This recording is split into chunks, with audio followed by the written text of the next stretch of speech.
wena moyo ingcwele sekukadulindile ngesandla mangiholwe mina mhambliyethane okhathele abonge izilo duduzayo nyenyeza hambiwoza ngokuqondisekaya umhlobo wetosizayo uyathanozamayo ungashiyilapha kakhulu siyesaba nxa izulu liduma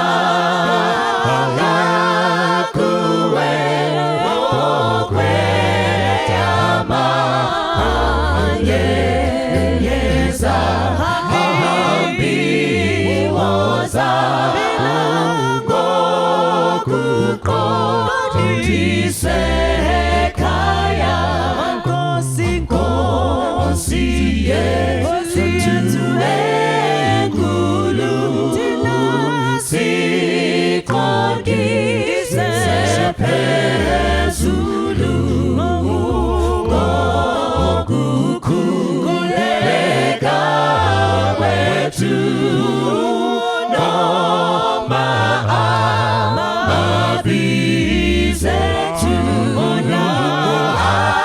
akhona ezulwini na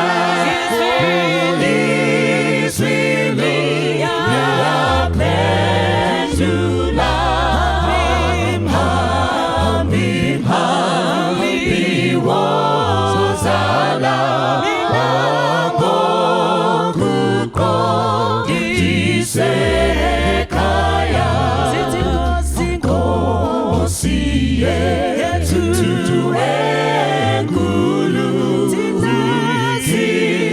siqondise phezulu ngokukhuleka kwethu noma amabizethu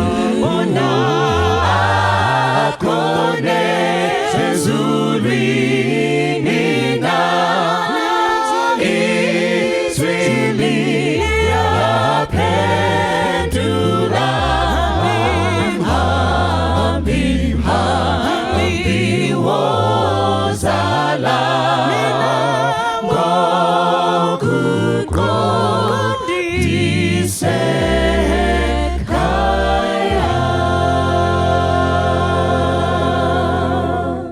tokuchingamidza vana vaMwari panguva yatiri kuenda mberi mukudzidza shoko raMwari. Panguva ino toda kutarisa nyaya inokosha zvikuru kuteerera, yamunoita zvakanaka kana muchiiteerera, ine musoro wenyaya unoti chenjera kupeta matende. Uchenjere kupeta matende ndo nyaya toda kutarisa mukati menguva dzino. Tiri kuenda pabhuku ravaHebheru chapter 11 ndichaverenga vhesi ya 13 na 14. Ivava vose vakafa vachitenda vasina kupiwa zvipikirwa, asi vakazviona zviri kure vakazvikwazisa, vakatenda kuti ivo vaeni navafambi panyika. Nokuti vanotaura zvakadaro vanoratidza kuti vanotsvaka nyika yavo chaiyo. Mwari wakomborere kurengwa kweshoko. Panapa pari kuti ipo ndi Paul ari kutsanangura kukosha, kunaka, kunakidza kwekutenda. Anototanga achiti zvino Kutenda ndirwo rusimbiro rwezvinhu zvatinotarira nechiratidzo chezvinhu zvatisingavoni. Ozoenda mberi oti nekuda kwekutenda uku Mwari akaita izvi. Obva pana Mwari oenda pana Adhamu, obva pana Adhamu oenda pana Inoki, obva pana Inoki oenda pana Noa, obva pana Noa, achironda madzinza mukufamba kwawo nekutenda. Osvika pavhesi ya11 na12 paanotaura pamusoro paAbhurahama naSara. Pavhesi ya13 ndopataverenga panoti vose vatataura vakafa vachitenda. A very strong point. Havana kungofa asi vakafa vachitenda, vasina kupiwa zvipikirwa asi vakazviona zviri kure, vakadavira, vakabvuma, vakatenda kuti panyika ino tiri vafambi navapfuri. Chirungu chinoti we are strangers and sojourners. Vafambi navapfuri havazive pano asi vanhu vari kubva vachienda vachidarika nenzvimbo iyoyo. Zvonzi vakafa vachitenda kuti panyika tiri vaeni navafambi. Saka vhesi ya16 inoti naizvozvo vanhu vanotaura izvi vanoratidza kuti vanotsvaka nyika yavo chaiyo, ndiyo yekudenga. Ndo panobuda nyaya yedu inoti iyo chenjera kupeta matende. Ndinofara kuti Abhurahama akafa asina kupeta matende. Iwewe pauri chenjera kupeta matende. Hande pana Genesis chapter 13. Genesis chapter 13 tunakutarisa murume Abhurahama. Chapter 13 tichatarisa zvekare chapter 19. Genesis chapter 13 kana tiri kuitarisa pavhesi ya11 na vhesi ya12 panoti Roti akazvitsaurira bani rose reJorodhani. Roti akaenda kurutivi rwamabvazuva vakaparadzana havo. Abhurahama akagara panyika yeKenani. Roti akagara pamaguta aiva mubani. Akaswededzera tende rake kusvikira paSodhoma. Ndoda manyorero anoita shona panapa. Akaswededzera tende rake kusvikira paSodhoma. Hande pa chapter 19 toda kuverenga vhesi ya2. Vhesi ya2, well, zvakanaka kuverenga nevhesi ya1. Vatumwa vaviri vakasvika Sodhoma madekwana. Roti wakanga agere pasuo reSodhoma. Roti akavaona, akasimuka akaenda kundosangana navo. Akakotamira pasi nechiso chake. Akati kwavari, tarirai madzisha angu, chinotsaukira henyu kumba kwomuranda wenyu. Muvate usiku bwose, mushambidze tsoka dzenyu, mugofumira parwendo rwenyu. Ivo akati kwete, tichavata hedu padare usiku hwose. Akavanyengetera zvikuru, vakadzimana votsaukira kwaari, vakapinda mumba make. Akavagadzirira chirayiro, akabika chingwa chisine mbiriso, vakadya. Mwari vakomborewe kuverengwa kweshoko. Saka Genesis chapter 13 iri kuti iyo Abhurahama abva Uri yavaKaridhea asvika munyika yeKenani. Hanzi vakararama panzvimbo iyi. Zvinhu zvikatanga kufamba, zvipfuwo zvikatanga kuwanda, vasevenzi vachiwanda. Pakasvika pasituation yekuti Abhurahama sababa anotarisa upenyu, ona kuti zvese zvakanaka, asi pane dambudziko number 1. Raiva rekuti vasevenzi vake iye nevasevenzi vemwana wake Loti vakanga vakurwira mafuro, nekuti mbudzi namakwai nemombe nemakamera nemahesera namabhiza zvakanga zvaakuwanda. Nzvimbo yekufura yakanga iri doko, kusvikira Abrahama ati kuna Loti, tiri hama, hazvifaniri kuti tirwire mafuro. Ngatichiita so. Ndobva paitwa meeting, zvikanzi, chinzwa manangu, iwewe tsvaka kwauda kuenda kurudyi, ini ndoenda kuruboshwe, kana kuruboshwe ini ndoenda kurudyi, so that iwe gara uku ini ndogara uku. Hatina kuputsa ukama, tachengeta ukama, asi vasevenzi vedu havazoitira mudziko. Hanzi Loti anoti, baba mataura zvakanaka, ratoda mudziko randanda toona kuti musha munomu rakunetsa.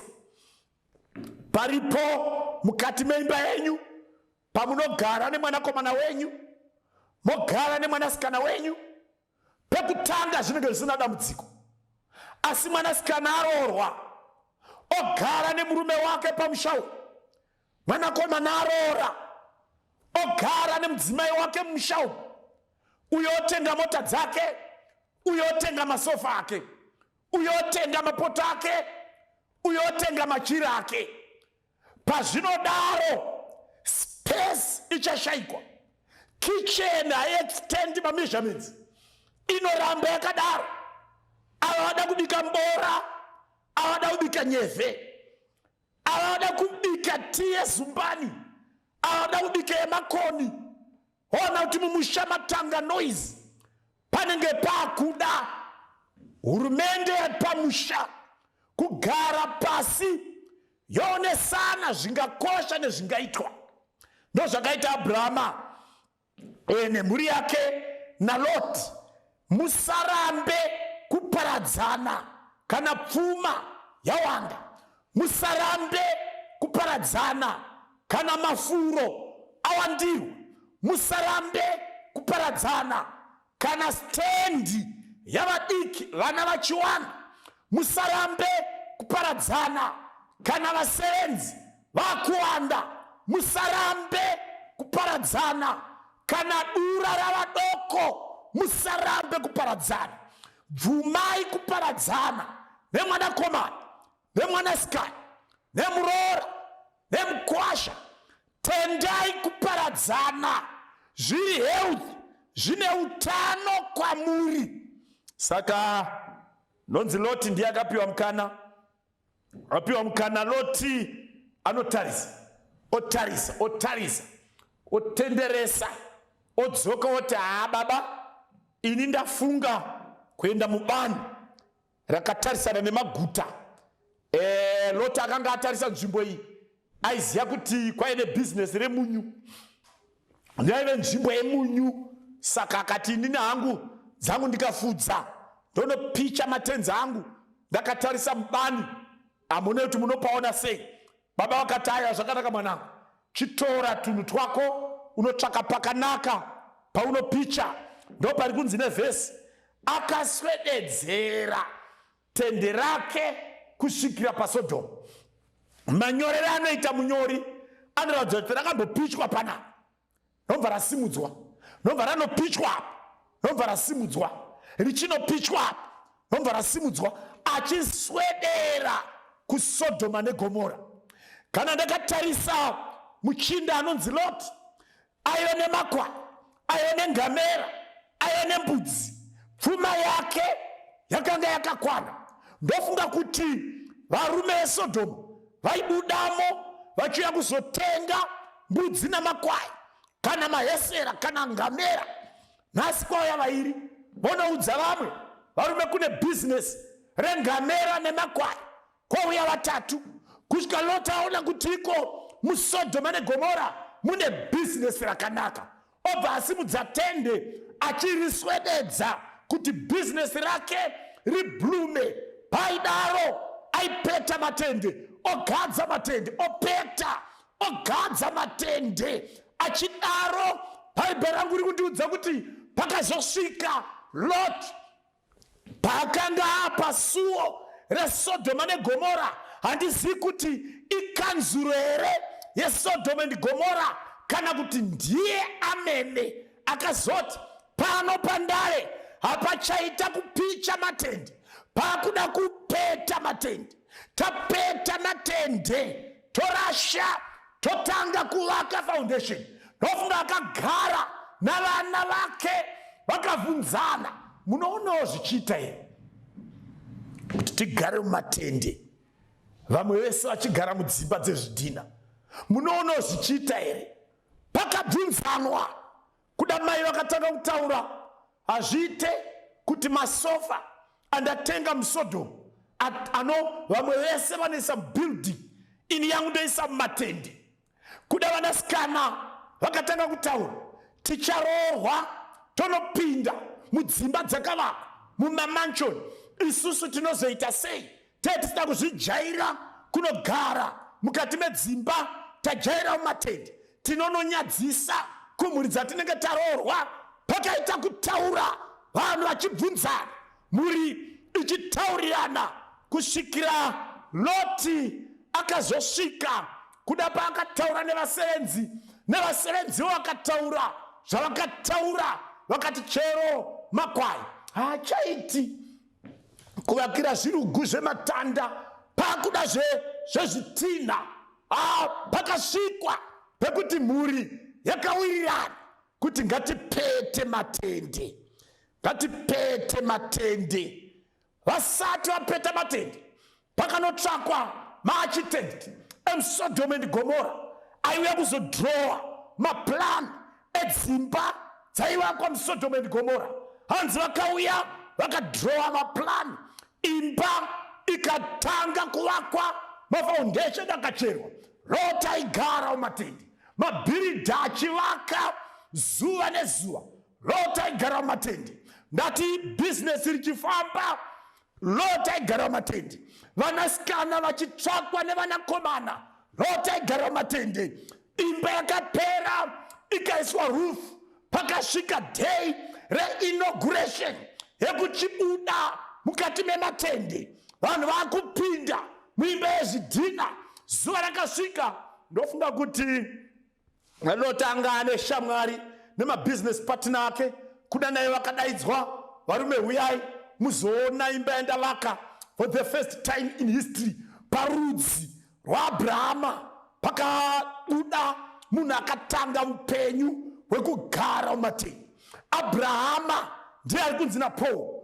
Ivava vose vakafa vachitenda, vasina kupiwa zvipikirwa, asi vakazviona zviri kure, vakazvikwazisa, vakatenda kuti panyika inoi tiri vafambi navapfuri. Ndo vari kunzi naPaul. Ivava vanhu ivava upenyu hwavo hwaiva hwekugara mumatende, nekuti munhu anogara mumatende ari kuti it's temporary. Ndichabva pano ndichaenda kwedu chaiko chaiko. Handizivi kuti Loti vhangeri rekuenda kunyika yavo chaiyo chaiyo akanga arisa kupi, rakanga rapararira papi, paakafunga kuti ipo Sodom and Gomora ndiro guta. Nekuti vaHebheriati vanotaura izvi, vanoratidza kuti vanotsvaka nyika yavo chaiyo neguta ravo chairo ndiro rekudenga. Ndatizivi kuti Loti denga kwacho angaziva kusvika papi. Regai ndifunge kuti Sodoma neGomora mairidzwa zvinoridzwa. Sodoma neGomora maive nemusic yaiti ukateerera idi unoti right tasvika. Sodoma neGomora maive nemahotera aiti ukapinda waiti right naupenyu wasvika tasvika. Sodoma neGomora yaive nenzira dzaiti ukafamba waiti hekaniwa, ndokufamba mumaguta. Kuna Loti akanga asvika muguta chairo, asi baba Abhurahama vakanga vasati vasvika muguta chairo. Loti aizviziva kuti baba wangu Abhurahama vachiri kugara mumatende. Handizivi takanyora tsamba here kavazivisa kuti baba guta tariwana, tasvika muguta. Handizivi, ndofunga kuti aizviziva kuti Abhurahama guta iri anoziva, saka haana kunyora tsamba. Akaita nyaya dzake ari mukati menzvimbo iyi, akararama mukati menzvimbo iyi, akagara muimba yezvidhina. Hama yadiwa, rega nditaure newe, nguva yakasvika Lot yakapeta matende. Inauguration yaitwa, Lot apinza mudzimai wake mumba ine bedroom neensu, amuratidza dining nelounge, amuratidza the second lounge nethe third lounge. Atora vanasikana umwe neumwe ane bedroom rake neensu yake nekalounge kake. Atora wechipiri, atora wechitatu, atora kitchen yaiva nepandiri yakanga yakakura. Atora ari kuratidza mudzimai waLot. Ano mudzimai nevanasikana vachiona, vanoona kutiko zvedi tamuimba yakanaka. Bhaibheri rangu riri kutsanangura kuti pakasvika nguva Lot yakabuda mukati mematende. Akubuda mukati mematende vachibvisa zvinhu zvichiiswa mudzimba, zvichirongedzwa vachiti vari umu vamavo, baba nevana, sikana lavo nemudzimai wavo. Mai Loti achiti akapinda akatarisa dziri maneighbors adzo, akaona kuti akufita mukati meguta reSodhoma neGomora. Achitarisa furniture yavaisa, akaona kuti zvedi amo muSodhoma neGomora. Mai Loti akatanga kufara, akarumbidza murume akati, baba, apa maita sababa. Zvedi seri kwaizvozvo Loti anotora vasenzi oti, uyai pano, let's pull down the tent. Let's pull down the tent. Vakomana vanotanga kukochonora tambo dzetende, vanotanga kukochonora, dzinokochonogwa, hoko nembambo dzinodzugwa, hanzi vanotanga kupeta matende. Vakapeta matende akanoturikwa. Paakaturikwa robva asiyiwa ipapo, vakatanga kugara mukati meSodom and Gomora. Vagara mukati meSodom and Gomora. Guta rakaramba richikura kusvika Lot afutsigwa naro. Nguva yekuwanikwa kwavanasikana yakasvika. Vanasikana vakaona shamwari dzaizovaroora, asi Sodhoma neGomora rakatanga kuvava kuna Lot, rakatanga kunetsa kuna Lot.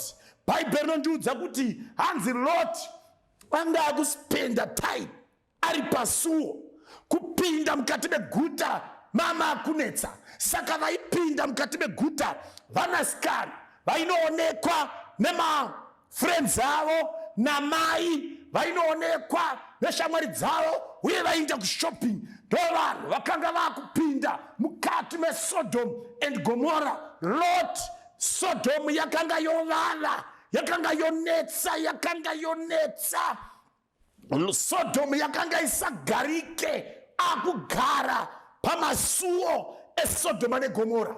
Ano pfungwa dzangu dzinombotendera dzondofunga, akambofunga tende, kuti tende rako richiripo, kuti tikabva panapa, regai ndimboridongorera. Tende rakanga ranayiwa nemvura, rapiswa nezuva, ranayiwa nemvura, rapiswa nezuva, kusvika rakanga rabvaruka, rasara tumapisi nesimbi dzaro nehoko. Lot akaona kuti tende yangu yabvaruka. MuSodhoma neGomora hakuna kwaive netrade yekugadzira matende, kwaive netrade yezvidhina nesemende. Otherwise waidzokera Uria vaKaridhea kana kuna Abrahama, ndokwaigadzirwa matende. Saka Lot akazviziva kutiko upenyu panapa huchanetsa. Kunyange zvakadaro, pakaratidza kuti mumusha umu makanga maakunetsa, zvinhu zvakanga zvavhiringika. Mai vari kunakidzwa neSodom, vana vawana ushamwari muSodom, asi baba vakutambudzwa neguta reSodom and Gomora. Nhamo yaLot akanga apeta matende, Mai Lot aita achiuya achitaura story, the joy yemuSodoma neGomora neshamwari. Baba vaifunga, tine guta rinogara nekusingaperi, harisi repano panyika, ndore kudenga. Mai Lot paitaura. Nhasi tatichiona mushopu yekwanhingi zvokuti nezvokuti Lord aifunga baba vangu Abrahama vakandidzidzisa tiri vafambi navapfuri, hatizive nyika ino, hatibatikani nenyika ino. Mumba umu makanga makunetsa kugara nekuti matende akanga apetwa. Mainoti vapedza vana vaiuyawo adhedhi kwatafamba tauda shamwari, tanga tichitamba nana ningi wokwanhingi, tanga tichitamba nana ningi wokwanhingi. Asi ningi wokwanhingi mukomana iyeye atityisa, ane shamwari yake musikana wake, asi mukomana ndo yakanga iri nyaya yakanga yakutagwa mumba umu zuva nezuva kusvika Loti anofunga dei ndakanga ndagara mumatende, vanasikana vangu vanga vasiri panjodzi yavayo. Vanga kutya pamwe vanasikana vangu vachapedzisira vakutorana ivo pachavo somurume nomukadzi, kana kutorana muvanasikana vovaita varume kana kuvaita vakadzi. Loti akanga apeta matende. Pane dambudziko pakupeta matende, nokuti ukapeta matende iwo uri mufambi nomupfuri unosangana nedambudziko rerinopasi. Ndinotarisa kuti mupamushapa yanga ya very divided house, very divided house. Vamwe vaifara, umwe akanga akasuwa. Munamato wakanga wakunetsa, kuita mumba umu, kutsvaka Mwari kwakonetsa mukati meimba umu. Ndozvazvinoita kana matende apetwa. Ndofunga kuti Bhaibheri kuverengwa kwaro nenyaya dzaitaurwa nevanasikana, vanasikana vanga vakutaura kuti mudhara achiri kutaura nyaya dzataita tiri kumatende, shuwa mudhara dzake dzakakwana here. Ndozvazvinoita kana matende apetwa. Kuchaimba namba 7 rwiyo rwetariro nenzio dzainzwikwa nedzairidzwa muSodhoma neGomora zvakanga zvisaiti. Ndozvazvinoita kana matende apetwa. Kutaura hembe dzaipfekwa nevanogara mumatende nehembe dzinopfekwa nevanogara mahotera hazvichaiti. Ndozvazvinoita kana matende apetwa. Mateo chapter 24 nauri kutarisa vhesi ya 13. Mateo 24 ndapi matende akupetwa mumazuva ekupedzisira nevana vaMwari. Mateo 24 vhesi ya 13. Jesu ndiye ari kutaura, rudo rwavazhinji ruchatonhora nokuti kusarurama kuchawanda, asi unotsungirira kusvikira pakuguma uchaponeswa. Jesu ndiye ari kutaura panapa, oti rudo rwavazhinji ruchatonhora nokuti kusarurama kuchawanda, asi unotsungirira kusvikira pakuguma iyeye achaponeswa. Hama dzadiwa, tapa nguva yekupetwa kwematende erudo. Rudo rwavazhinji rwatonhora. Ungatarisa rwambuya nasekuru rwakutonetsa. Mbuya vaungana nevana vavo, sekuru vanosiyiwa seri kwemba. Rudo rwatonhora. Baba namai chaivo vachiri kuvhinza ropa, vane simba, vachiri kushandira mhuri. Umwe neumwe achiri kushandira mhuri, chakunzi mhuri, ihembe yake nevana vake, uyo pfekawo hembe yake nevana vake, uyo atooneka restaurant kake kaanobuda nevana vachinodya, umwe asingazive. Rudo rwavazhinji ruchatonhora. Matende erudo akupetwa, apetwa. Kana ukatarisa vana vedu chaivo anowana shamwari dzogona kuita 5 kana 10. Pa10 dzese hapana waanoroora, hapana anomuroora. Itaipi yerudo rwapo rwapeta matende, rwapeta matende. Anoti akataura nemunhu akazoenda pafoni, akaenda paYouTube, akaenda paWhatsApp, akaenda paFacebook, otarisa vari paFacebook, otarisa munhu chaiye waari kudanana naye, ona kuti uyu hapana, odanana newefacebook. Why? Because matende apetwa matende. Ukatarisa murudzi nemudzinza rekwenyu, vana vakazvarwa mudumbu rimwe havachakwazisana, havadyi mundiro imwe. Hongu nhumbu ndimakanyanise inozvara mufundisi nomuroyi, vaidya vese mundiro imwe, asiko zvino vaparadzana. Matende erudo apetwa. Tarisa muchechi mune vana vaMwari kwemurombo hakuna ane register yacho, asi kwevanowana vanosangana vanowana, varombo vanosangana varombo, hapana umwe chete. Matende apetwa, vanosenza mukambani chaivo. Unoona kuti pane hondo yakaipa mukati mekambani. Uyo anofarigwa, uyo anovengwa. Matende erudo apetwa. Kana ndiri kutarisa 2 Timothy chapter 3, Paul unotaura kupetwa kwematende kuna Timothy. Paul unotsanangura zvino uzive chinhu ichi, kuti namazuva ekupedzisira nguva dzekutambudzika dzichasvika, nokuti vanhu vachava vanozvida, vanoda mari, vanozvirumbidza, vanozvikudza, vanotuka, vasingateereri vabereki, vasingavongi, havatendi. Chero kamuitira chakanaka haatendi, unongodya sadza usundidzira ndiro ubuda uinda. Matende apetwa apetwa.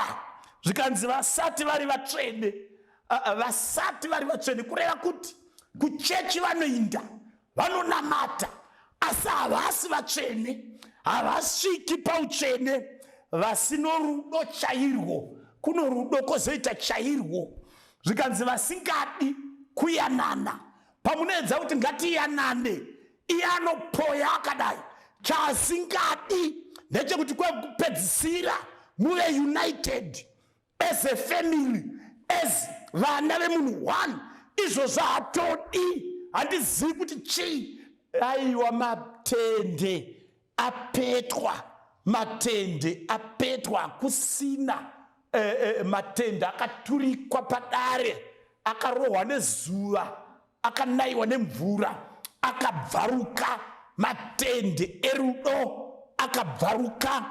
Hama dzadiwa, panapa panoti vanochera vamwe.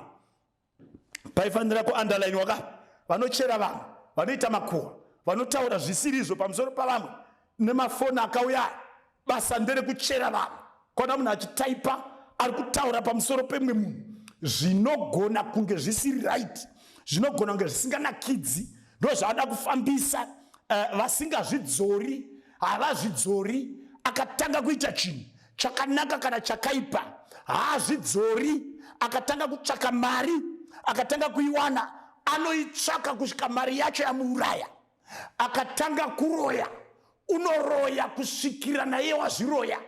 Akatanga upombwe, unoita upombwe kusvikira naye wafira ikoko.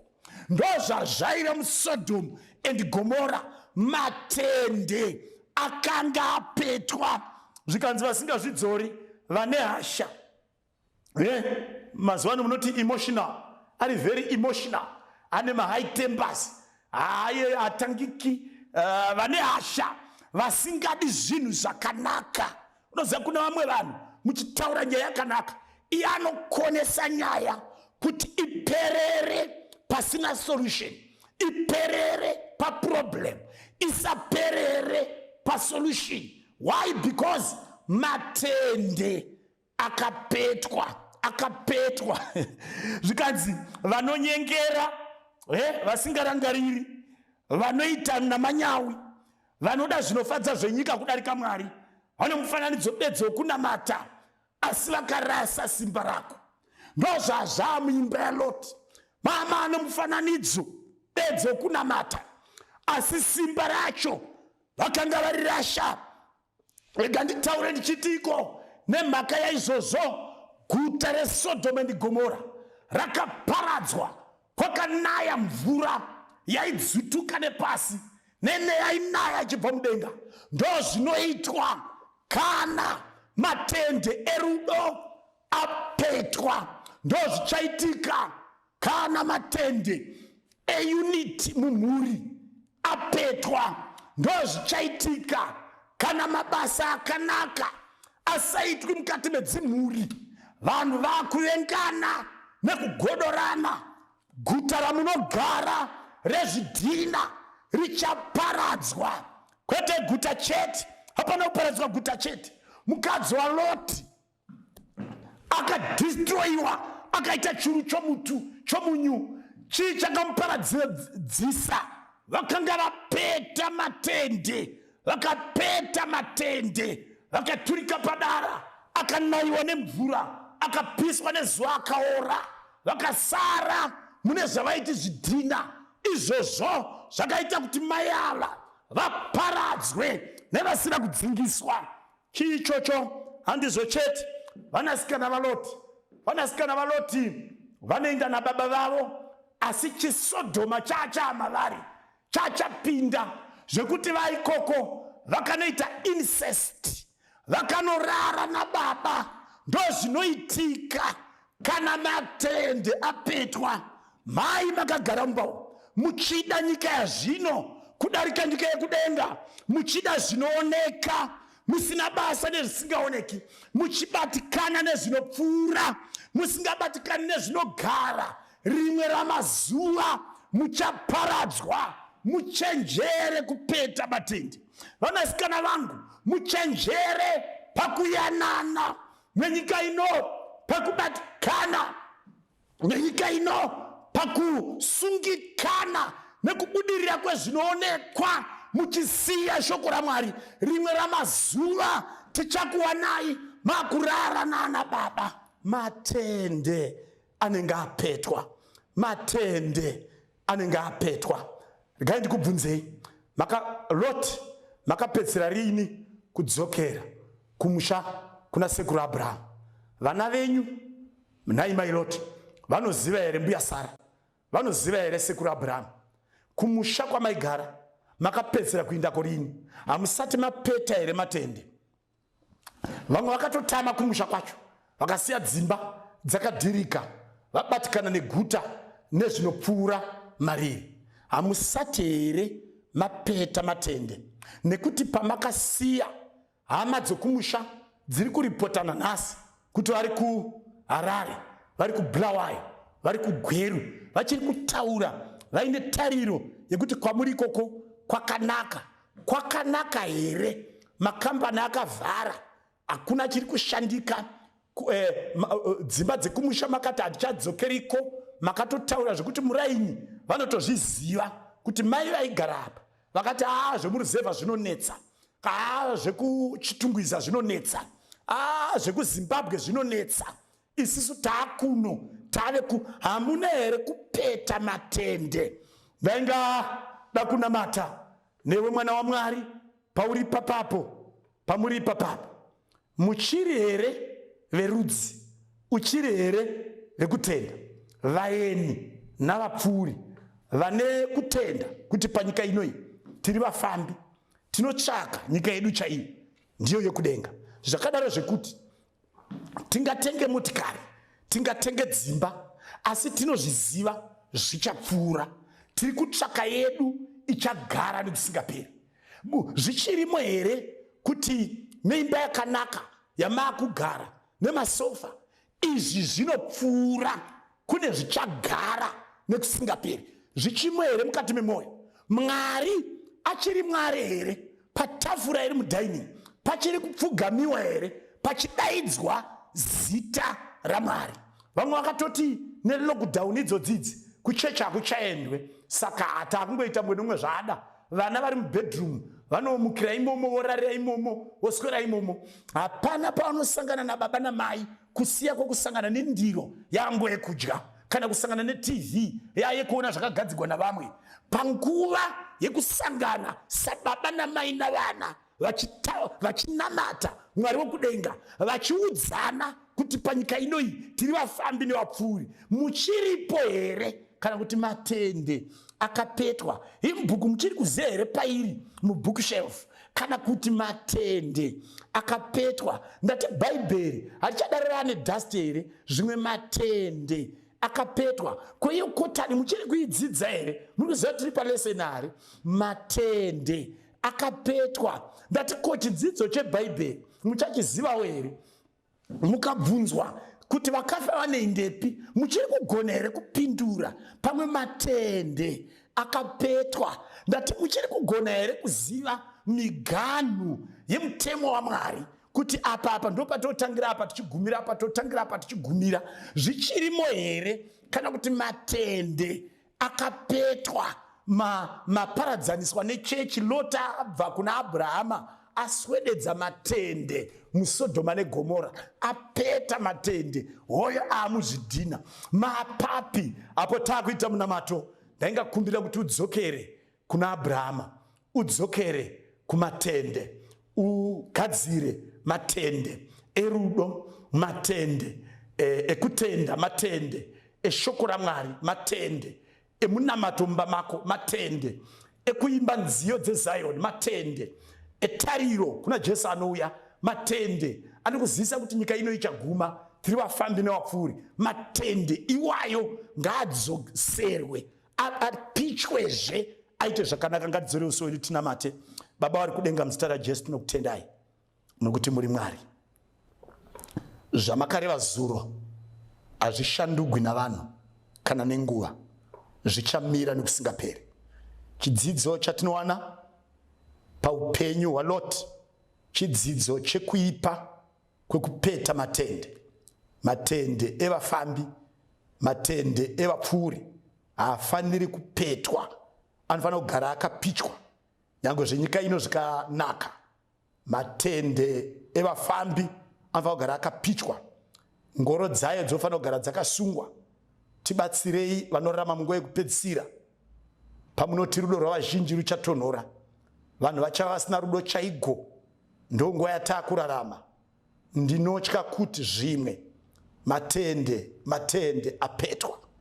Tainganamata ndichikumbirira vana venyu, tidzoserei kunopicha matende. Umwe nomwe adzokere panzvimbo yaanogara mukati metende. Tinonamata muzita raJesu. Amen.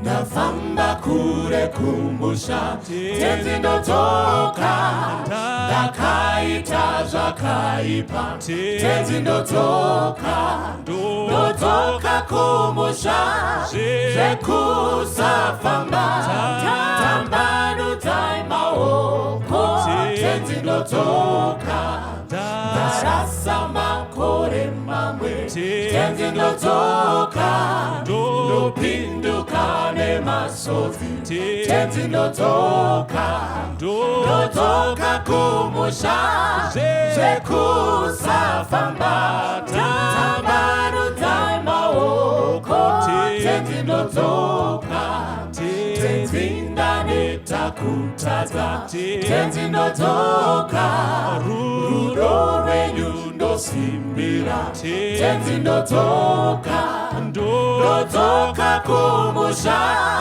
zvekusafamba, tambanudzai maoko, tenzi ndotoka, rusimbiro rwangu rwega, tenzi ndotoka, kuti Jesu wandifira, tenzi ndotoka, ndotoka kumusha, zvekusafamba, tambanudzai maoko, tenzi ndotoka, ndashaya ropa renyenye, tenzi ndotoka, mundisambidze ndichene, tenzi ndotoka, ndotoka kumusha, zvekusafamba, tambanudzai maoko, tenzi ndotoka, ndotoka kumusha, zvekusafamba, tambanudzai maoko, tenzi ndotoka, ndotoka kumusha. kumusha zekusafamba tamanu taimao ko tenzi notoka